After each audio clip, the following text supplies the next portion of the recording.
Hello, welcome back to my channel. Today we're going to be talking about the essential questions we're going to ask clients or prospective property buyers. The reason why we ask these questions is for profiling. We need to know the kind of property they want to buy, we need to know their budget, we need to know their location. So we have to put everything in a very orderly format, straightforward, so they won't believe that you don't know what you're talking about as a real estate agent.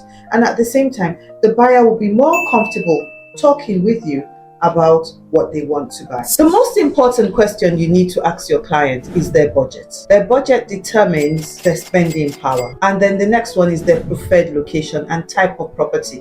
When you know their budget and you know the location they want, you'll be able to profile the property to that location. Each location has a price band where you will, know that, okay, for property A in A location, this is the maximum you can go. For property B in B location, this is the maximum you can go. So you need to know the budget and you need to know the kind of property or type of property and preferred location, first of all. Another thing is you need to know how many bathrooms and bedrooms they want in their house, in their property. Because they can give you a budget which is just for probably a studio flat and tell you they want a semi-detached property. Now, you asked your client again, do you have a specific timeline for the purchase? Yes, the reason is this. It could be a wedding gift. It could be a surprise gift.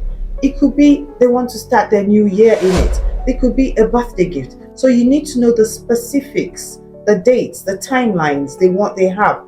And also, yes, you've asked them their budget. You also need to know whether the money is available, whether they're self-financing, whether they're going to have a mortgage, whether they've already had a pre-approved mortgage, which is a mortgage in principle. Have you secured financing or pre-approval of a mortgage? These are very essential questions. So number 6, what is the primary use of your property? Is it for investment? Is it residential? Is it to investment is like you want to let it out? And then is it for commercial use? If it's commercial, there's streets, the high streets where you can put commercial properties, and they are on the high side. But commercial streets, you look at commercial areas. Residential, you look at residentials. Now, in residentials, there's another subheading, which means, do you have specific amenities or features in mind? Which when you look at a residential place, you're looking at self-service gated, serviced estate gated estates non-serviced. So these are the things you will ask your client. Do you want a self-service estate? Yes, gated estate.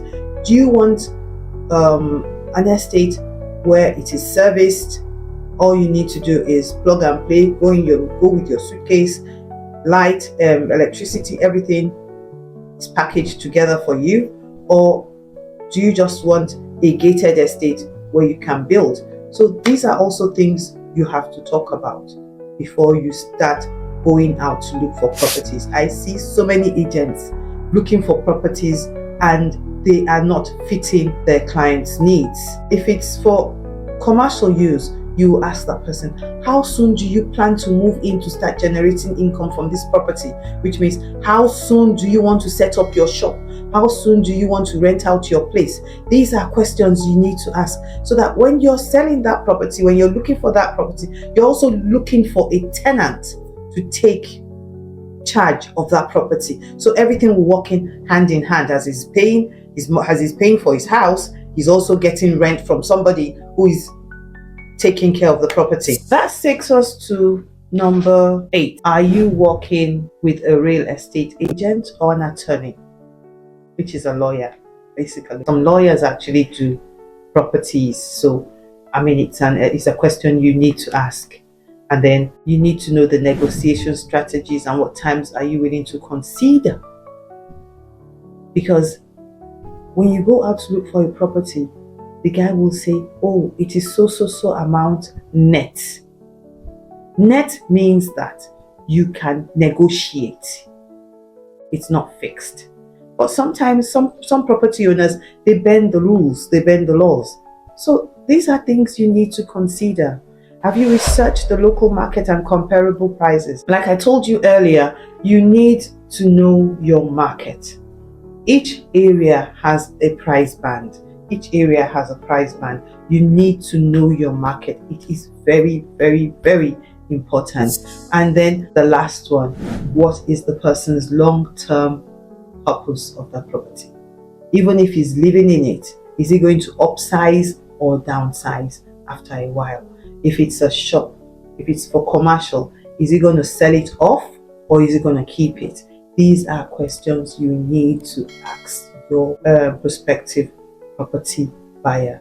I hope I've helped you today. Have a good day and bye-bye.